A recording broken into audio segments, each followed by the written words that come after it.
Hello. Our forum topic today is shared strength. The shared strength of parents on Global Parents' Day, which was on Monday the 1st of June. My name's Jo Mason. May I start by acknowledging and paying respect to the traditional custodians in Brisbane, the Yugara and Turrbal peoples. I also acknowledge the traditional custodians throughout Queensland and Australia and recognise their continuing connection to land, waters and culture. And I pay respect to elders past, present and emerging. I'd like to welcome all the parents here today, and I acknowledge the fundamental role parents play in nurturing and shaping their communities, their families, and of course, their children.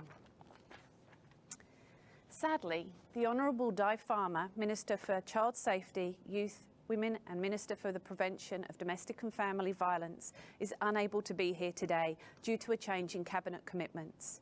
But the Minister has recorded a video message with the Director-General that we will play shortly. And I also want to acknowledge and welcome Kylie Phipps, Executive Director of Child and Family Practice, representing the Director-General of the Department of Child Safety and Youth and Women. The forum has been organised by the Family Inclusion Network in South East Queensland. FIN was established to support parents and families to become advocates for themselves and their children. And I also acknowledge funding from the Queensland Government's Department of Child Safety, Youth and Women. Thank you. By way of introduction, I'm Jo, and I'm a member of Brisbane Domestic Violence's Resound Voices of Experience group.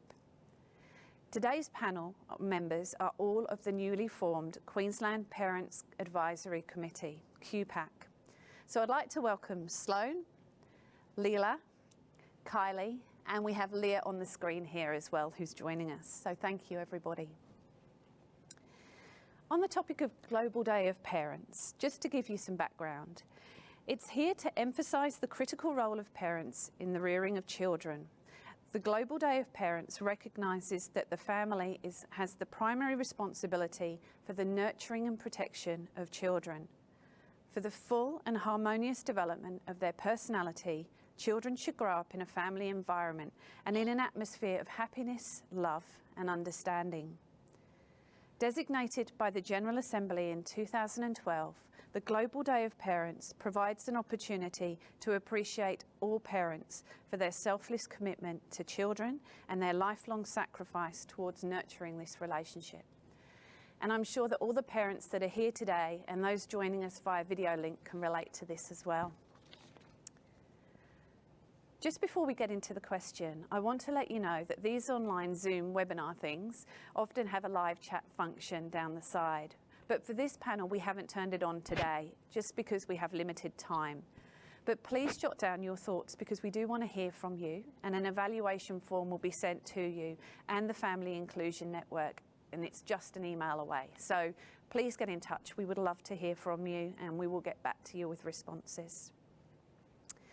So, we're all parents on the stage in the group here, and I'm really interested as a parent. I certainly see that it's the most challenging but also the most rewarding thing I've ever done. It's quite an incredible journey to be a parent, and I'm really interested to hear, guys, what being a parent means to you. I wear a lot of hats, and being a parent is the main one I actually wear. I'm a single parent with 2 daughters, but I want to see them do things in their life that I struggled with actually growing up. So it first starts at home with them, investing in them. Yeah. What about you, Leah? I think that being a parent is definitely the most rewarding and kind of challenging experience. I have 3, they weren't exactly planned, but I would not change that for the world. I think that we need to do a lot of things to work on making life better for them in the future. Thank you. And Lila, what about you? Well, being a parent to me is extremely rewarding. It's been really challenging at times. It's provided me with my biggest accomplishments and my biggest heartbreaks. Yeah, it's something that is something that is ongoing. It never ends. And to be able to be there for them, I've got 3 boys, and to create that shade that I never got to sit in. So yeah, just nurture them and keep them safe and do whatever I can, you know, like we always do as parents. We do everything that we can, like that is within our, you know, capability, I think. And what that is, that, you know, for each individual is often very different. So yeah, it's just keeping at it. Thank you. Thanks, Lila. Obviously, we're living in very uncertain times at the moment. It's a really unusual circumstance right now, and we're all living in a situation that none of us have lived in before in the COVID-19, which has brought us new challenges and opportunities as parents. I know that in my situation, it can be challenging to share this experience with my child and to lead them through it and to spend more time in their company when the schools weren't operating and we were homeschooling. But also there's opportunity there. I'm really enjoying a step back to more traditional time spent together. So jigsaw puzzles, home craft, walks down the road, you know, lots of simple things as opposed to the normal busyness of life. Leila, I'm really interested from your perspective. What do you think as a society and as a parent that we should and shouldn't go back to after this situation? Yeah, it's been challenging for, you know, in different ways for everybody. A few of the key things that really stood out for me was being able to go back to that traditional place of just, you know, baking cupcakes and, you know, sort of designating things naturally as they come, you know, as you would normally do them on a weekend or whatever, but at the same time be able to, the whole thing of we're all in this together, it should just be like that regardless of an epidemic. You know, we are all in this together. We need to keep that sense of community, and especially amongst other parents is really important because we all have different struggles at times, and when you offer support, it's not acknowledging someone's weakness or vulnerability. Being vulnerable and isn't a weak thing, you know, reaching out for help, that's really commendable when you need it, rather than just struggling and falling beyond,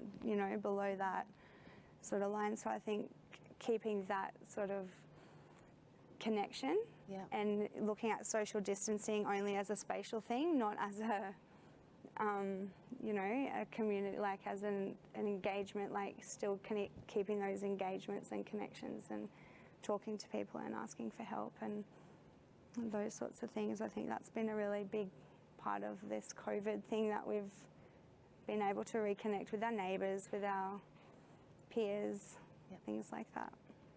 Thank you.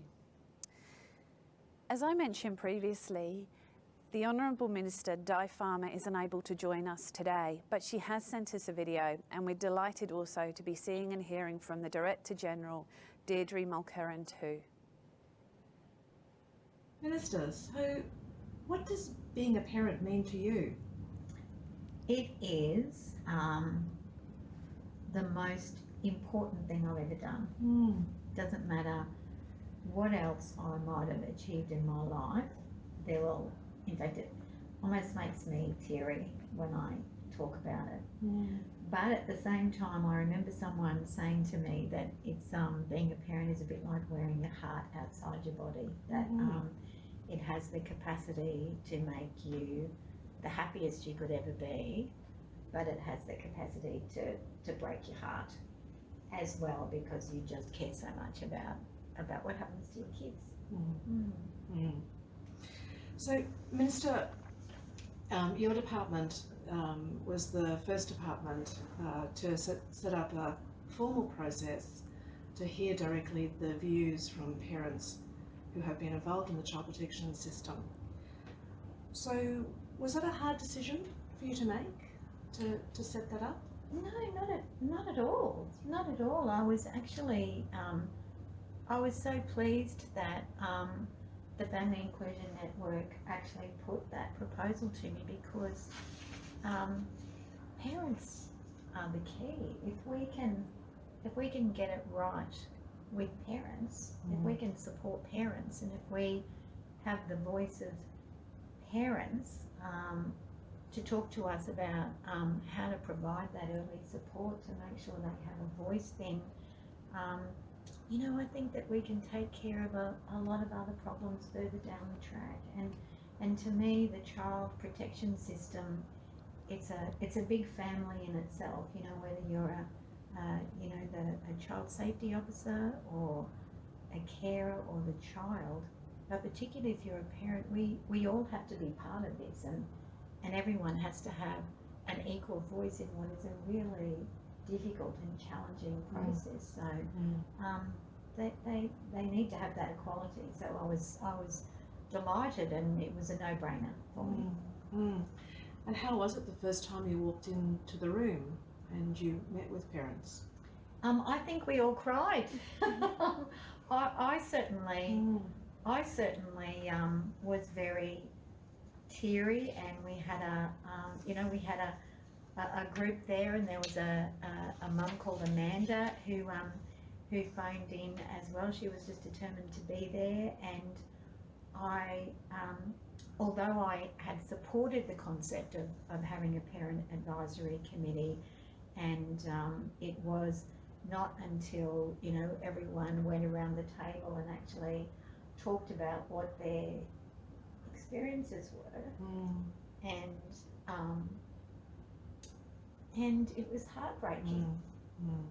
It was heartbreaking to hear it, and I actually felt really sad that we had not done it before, and people had suffered so much. Every parent wants the best for their children, they do. and children thrive when their families thrive, and that's really our job, isn't it? That's I think is to help all families thrive. Oh, totally. And I think we just hadn't had I certainly had not had that perspective before. And I think, well, Deidre, you and I have sat in on a subsequent meeting together and just got off the phone and just thought, oh, I think we both were quite heartbroken at not having received that perspective before, and it taught us a lot. So we've got to make sure that those parents have those voices, so we're making the best decision for the kids. It's about the kids. Agree. What I took away was that sense of strong determination from the parents that we heard from, that they so want to be heard, and that what they have to tell us is incredibly important. And our role is to be respectful of that, and to be gracious and humble, and work with humility to hear that, give them space, so that their voices can be heard and that they have influence in the system. That's right, and respect. And I think that's really important. So I mean, I think I'm so sorry that I'm going to miss the event that I have had in my diary and been so excited about, but I want everyone to know who is there today that this is really important, and you are all important, and the door will always be open, because we've got a lot to learn from you, and I know Deidre and I feel exactly the same way about that. So thank you for all working so hard, and you must have felt for many years that you've been bashing your head against a brick door, waiting to be let in, but please know that you are in, and you are an important part of this. Have a really good session today. Some fantastic feedback and insights from Minister Farmer there. That was great. And Kylie, you were in the room on that day as well, and you've been working alongside Finn parents for quite some time now. What tangible differences have been made? What's been happening since this group has started, and how are things being done differently now? Yeah, I remember that first day, and I know Lila was there as well, and just that that kind of sense of anxiety and energy, and kind of like we're all kids on the first day of school. We didn't really know what it was all about, and worry and optimism and hope. and how quickly we were able to settle into a space of sharing space. And I remember a number of the parents had photos of their children in front of them on the table, and how moving that was, and to hear their stories and to hear their experiences and their strength and the graciousness, I think it's Deidre said it, with which they shared their stories. For those of us who were there from the department, we were profoundly impacted, and I don't think you can participate and hear so directly from parents and walk away and not change the way that you work. And so, and obviously caseworkers and practitioners hear this every day in casework, but to think about it at a system level, so to think, how do we bring the voice of parents into the system so that they have an equal place with other voices, and so that their perspectives and their experiences can influence the way policies are made. The role of parents was highlighted in our strategic plan. Previously we had talked about families, but to really say, no, the parent role is really unique and specific, and it needs to be named. I think that's it seems like a small thing, but it's so fundamental. The change in the way we use language and the inclusiveness of language to create space and honour the role of parents, and to really seek their views about how what we do impacts, and seeing that when we support parents and we think about their role, then children are safer and supported. There are other parts of the department now, because we've been talking about it and sharing, that they're desperate to come and talk to the parents as a group and test their ideas and their policies. But also they're thinking about why we write differently, why we write different communications to carers and parents, and why we're not sharing the same kind of language. So it's hard to describe it, it's only still really new, but it's the profound shift in the way we think about and view parents, and the influence they can have at a system is just phenomenal. And I'm really excited and I'm just really thankful to have the privilege of being one of the staff who can spend time on this committee and be a member of this committee and continue to grow and learn from the parents. Thank you. I mean, it sounds like it's been an incredible shift to have parents at the table to help with that decision making. Leah, I've got a question for you now. So you sit on the Queensland Parents Advisory Committee. How does being a parent on the committee differ from being a parent in day-to-day contact with government's offices or services? And do you think that there's an image in people's heads about parents who attempt to engage with support services? I definitely think there's a difference being on a committee. It allows you to kind of go to a group and not only be heard by other parents that have similar situations or have been through similar circumstances, but it also allows you to speak to other people in a way that you can't in normal interactions with some social workers and whatnot. It gives you a safe space amongst others to share kind of what needs to be different, what needs to be modified, offering insight into something that child safety probably wouldn't look twice at. There is a very big stigma currently around people that ask for help and support. Coming out of COVID, it's not really going to discriminate on gender, financial status or anything on whether or not you need support. However, there are negative stereotypes revolving around people that do ask for support. I know that it's changing a lot and people are being a little bit more compassionate, but I think that coming out of what we're coming out of, which nobody has seen before, I think it's very important to remember to just be kind, and it spans across all departments and people alike, to just remember that every situation is individual, and taking that first step to actually ask for help is quite hard. Thanks, Leah. Very interesting insight there. UNICEF says investing in family-friendly policies is good for the family, business and the economy.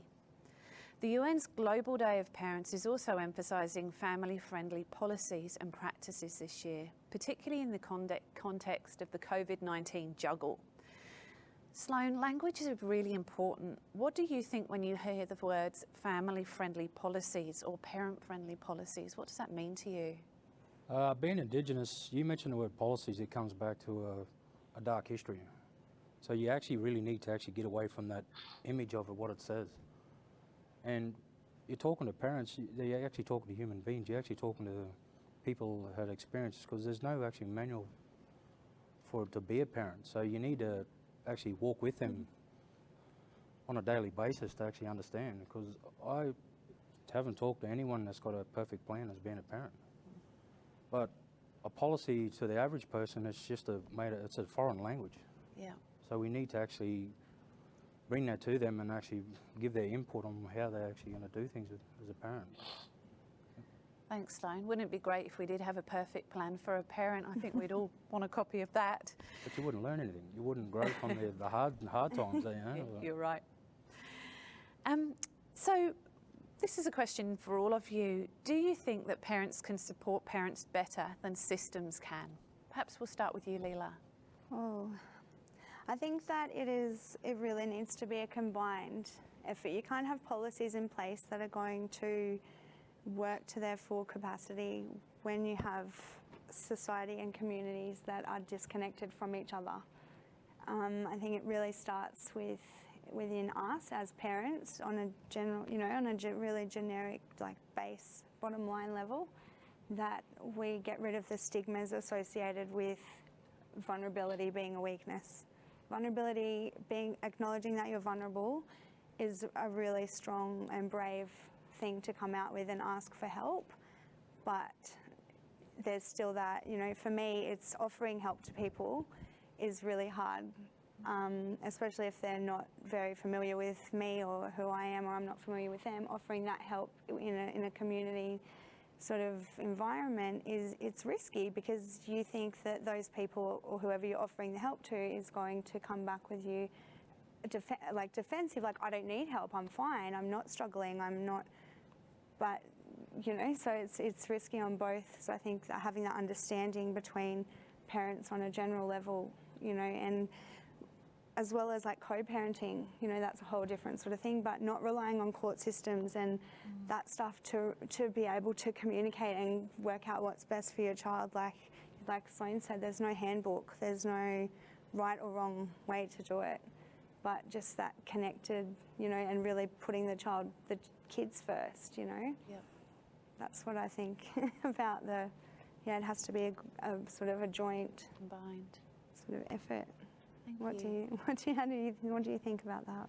Yeah, I think one of you said before, the COVID experience is so unusual and so, like, none of us have experienced it before, and we're all so frightened and overwhelmed by it. So there's a shared kind of humanity in that I think it would be, we wouldn't want to lose that going forward, that we've all felt this experience that brings us together, which does break down some of those system or worker versus parent kind of barriers.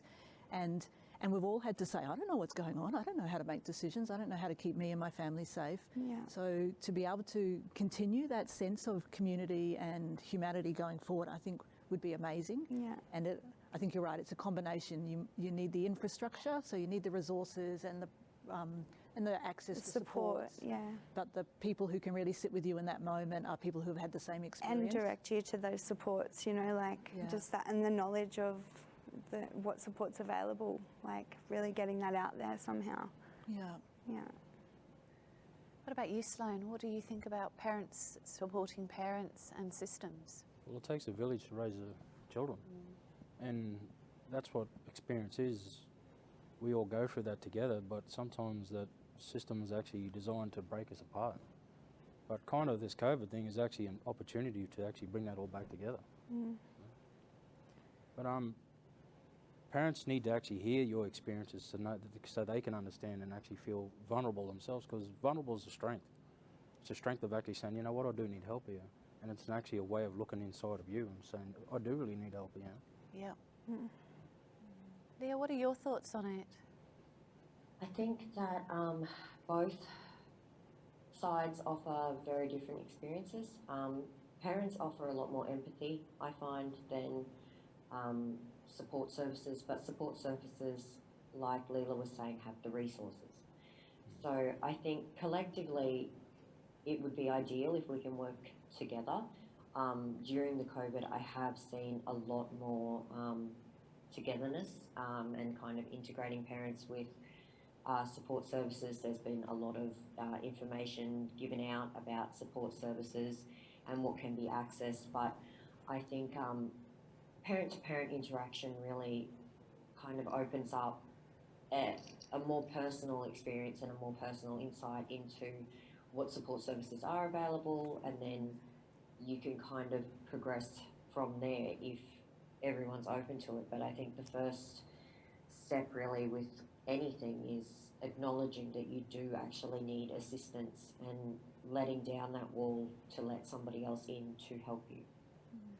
That's great. So it sounds like we need that combination of formal and informal supports as parents. It's great to have people that we can talk to that are going through the same things as us as parents. We know that it's it's a challenging journey, and everyone has their own experiences. But it's good to have those support services that we can lean on in combination. Being referred to one of those support services from a peer is often less intimidating or daunting than being referred by someone from the department or like a school guidance officer, or, it's just creating that connection and saying, have you tried this, and that awareness of what's available. Yeah, that's a great point. Thank you.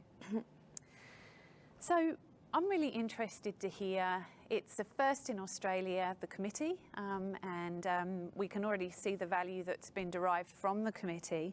But when the Parent Advisory Committee first met, what was it like? Was everyone the same? Was everyone what you expected to be when you walked in the room? Had everyone had similar experiences? How did it feel on that day, and how have you worked together as a group? A lot of them, everyone shared the same story, but it was different how they played out. But I think it actually worked well. Everyone just went in and they got together, talked about their experiences. It was a little bit rough at first, but eventually they get through it. Yeah, it's nerve-wracking. Like, it took me 6 months to contact Finn. It's something you don't really want to put your hand up and say, yep, I'm a parent with lived experience in the child protection system, because you feel like you're automatically going to have. But yeah, best thing I ever did, really. Like, it gives me so much strength and so much just hope to know that there are things like that in place when people are ready to come forward and, and have that voice. And it's not something that one person can do alone. It's a collaborative effort. Having that support in that room from everyone that was there, whether it be the facilitators or the parents, it's you can't put it into words. Hey, it was really you feel like you're a part of something really important, and that you're supported to sort of navigate your way through that. Wow. Leah, what was your experience?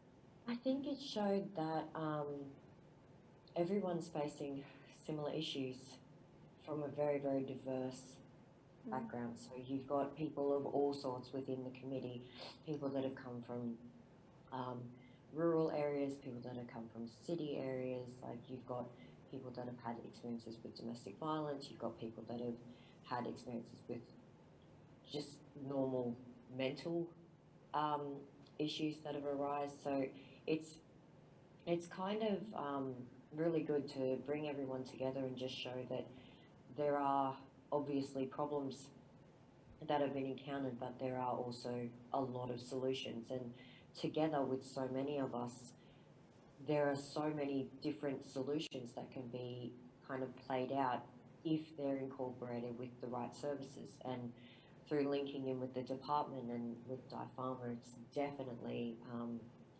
really positive to see that we are being listened to, and our experiences aren't just our experiences. We also bring the experiences of other people that we've interacted with, other parents, other children, so all of their views are brought to the table with us. So, and there's so many different people that have had different interactions with others that bring them all to the table, and we can sort through and find solutions, hopefully. So it sounds like it's been a very powerful experience for you as parents, but also the ripple effect for other people as well. What would you say to people that are thinking of joining Finn? Be prepared. You gotta look beyond what's happening. You gotta think generationally down the track. What's this going to do for families?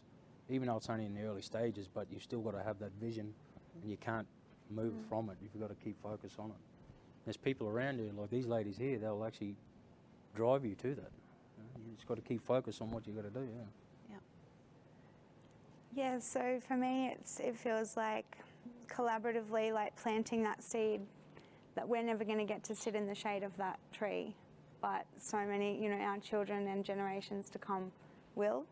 So being a part of that is pretty special, I feel. Yeah, creating a legacy.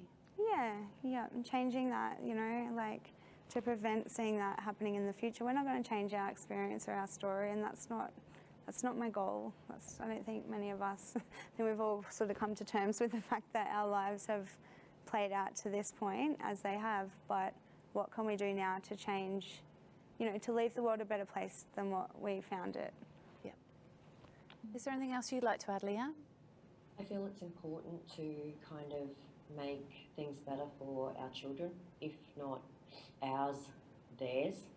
I think that the world is a very, very scary place when you first start out, and children kind of need to be led to believe that everything is a good place. It's just you have to really work together to get it to work.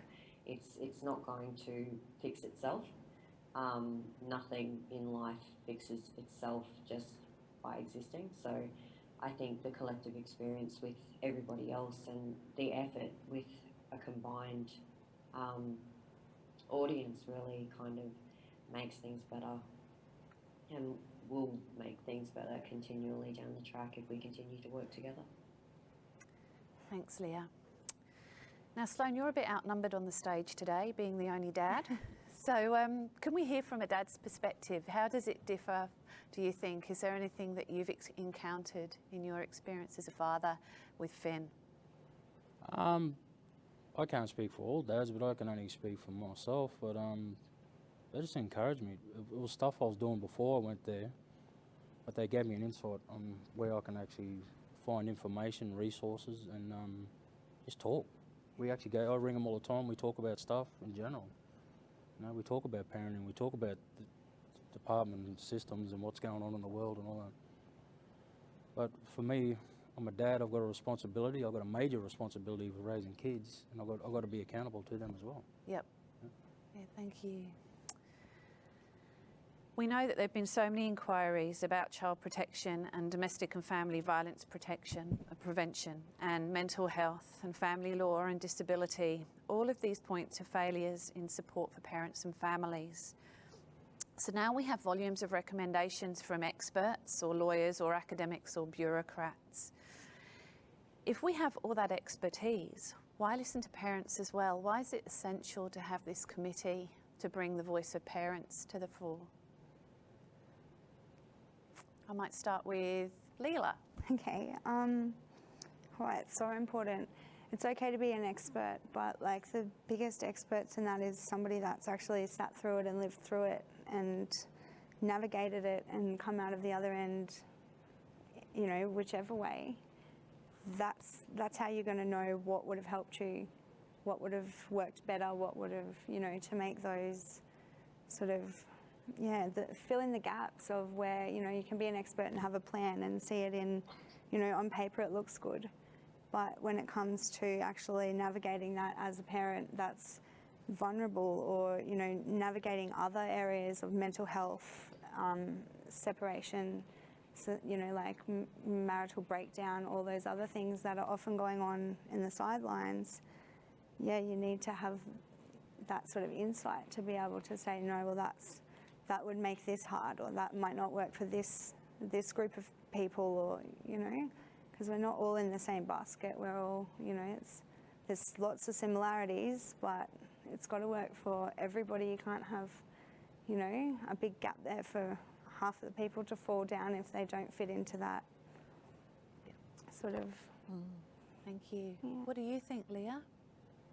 I think that lived experiences will always speak louder than any textbook. A textbook is written based on the opinion of one person. A lived experience is unique, it's individual, and everybody is individual. So I think that by focusing on the common problems, I feel it is, that need to be addressed, we can fix so much more than just by going off a textbook that was probably written before I was born. So it's, I think it's quite important to focus on people, because people are people. They're actual human beings. I think there needs to be a little bit more compassion to the fact that just because you don't understand something, it doesn't mean that it didn't happen, and it doesn't mean that somebody else is reacting to it a lot differently than you would. It comes down to, again, being kind, being open to understand the experiences of somebody else and actually help that person however you can, whether it's through sharing, whether it's through implementing different policies or like recommendations or whatnot. I think it's very important to remember that each case, each person is individual and needs to be treated as such. Thank you. Sloane, what are your thoughts? Well, being a male, it's a touchy subject, I can honestly say, because a lot of things that happen today, it's because of what going on with domestic violence with men. So I can't really say much on it, but I've grown up seeing that myself. It was actually something that was pretty common. So for starters, it actually needs to be addressed in the home first. The home needs to be healed, then the rest will follow, see? Yeah.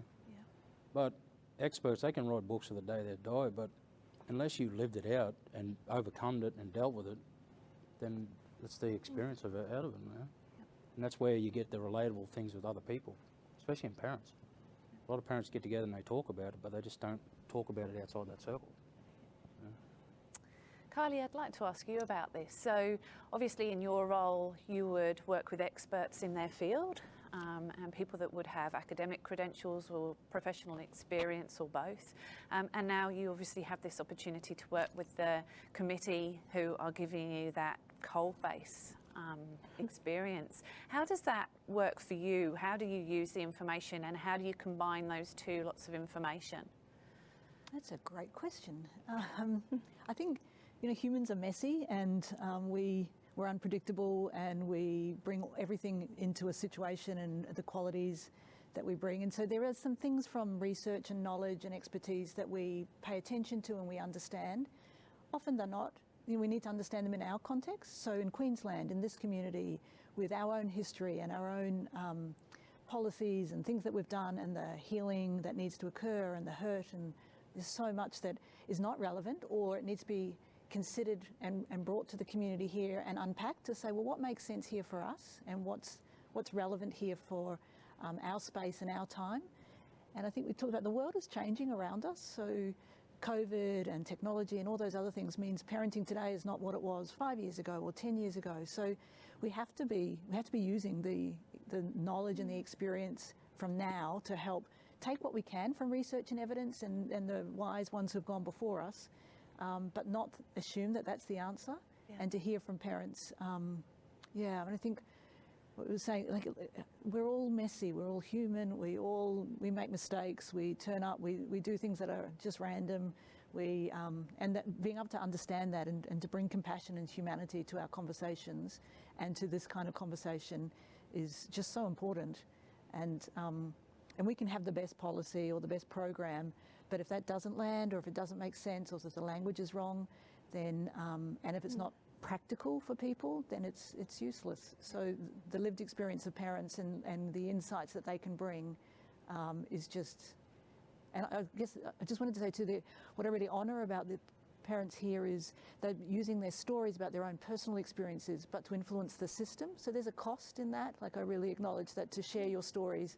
And I want the audience, I guess, to understand that they're using their stories which is painful to share, but that's because they want to influence the system at a different level.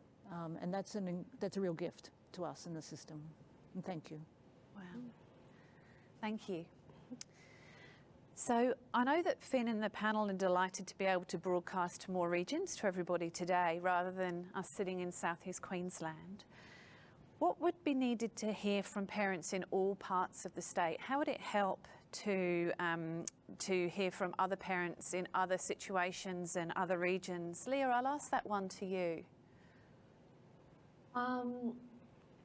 Well, normally in Townsville, it's small, it's rural, it's great, but there are not as many supports here as there would be in, say, a concentrated city. So, I mean, I think it's important to remember that if you're trying to engage people outside of your area, not everyone has technology. Not everyone has like phones or whatnot. You can actually there's many different ways to administer support, but it's about finding out what works. Like I was saying, individually for people, it's finding out how you can make yourself open to the people that do need support and need to access it. It's not always easy if everything's online because not everyone has access to online facilities. Being rural, sometimes it's a lot harder to travel to just like in a city where it's just down the road. You also need to know that it's there. So a lot of the services aren't advertised now thanks to COVID. There are a lot more services being advertised, whether it's for domestic violence, whether it's for just mental health, food or anything like that that comes up. It's day-to-day things that you live with. It's good because all of this chaos around us has actually brought people down to the level that everyone's suffering. It's not just certain people, it's everybody. And I think it's a bit disappointing that it took a worldwide pandemic for everyone to realise that. But I do think that what's happening now is very good because it's centralising a lot of information and making it available to a much broader audience, I suppose.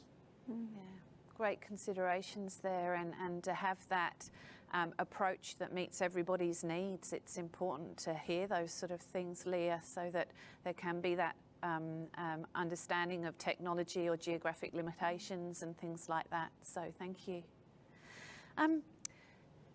I think if I was going to speak to somebody who was either about to become a parent or was struggling with being a parent, and we all face challenges from time to time, I would probably tell them to be kind to themselves. And I love the fact that you referred to the word kindness a few times today, Leah. I think that's crucial.